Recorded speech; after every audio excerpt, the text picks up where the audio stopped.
Hi అండి, welcome to Madhavi cooking videos. ఈరోజు కుక్కర్లో క్విక్గా అయ్యే పన్నీర్ మటర్ పలావ్ ఎలా తయారు చేయాలో ఇప్పుడు చూద్దాం.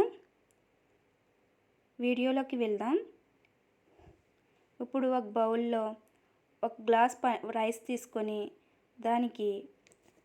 దాంట్లో వాటర్ వేసి కాసేపు half an hour నానబెట్టుకుందాం.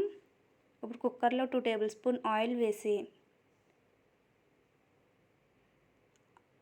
1 cup paneer ముక్కలను వేసి మీడియం ఫ్లేమ్ మీద ఫ్రై చేసుకుందాం.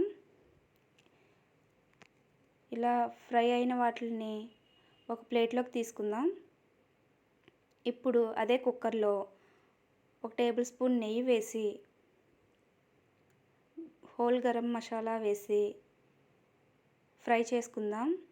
ఇలా ఫ్రై అయిన దాంట్లో 1 కప్పు ఆనియన్స్ వేసి బాగా ఫ్రై చేయాలి.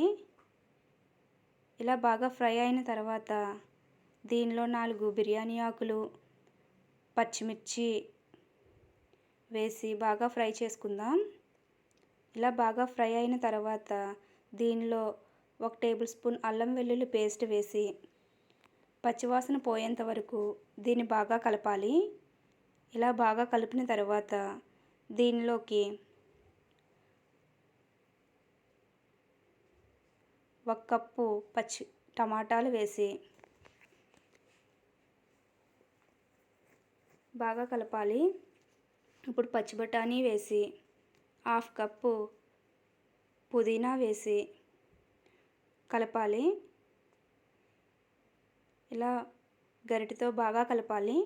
ఇలా బాగా కలిపిన తర్వాత దీనిలో 1/2 టేబుల్ స్పూన్ పసుపు, 1 టేబుల్ స్పూన్ కారం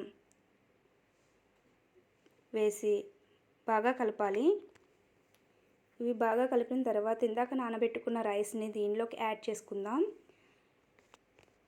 ఇలా రైస్ని యాడ్ చేసిన తర్వాత గరిటెతో ఒకసారి బాగా కలిపి వాటర్ వేయకుండా కాసేపు రైస్ని బాగా మగ్గనిద్దాం.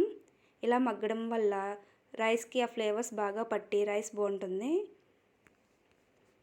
ఇప్పుడు ఈ రైస్కి 1 గ్లాస్ రైస్కి 2 గ్లాసెస్ వాటర్ వేసుకొని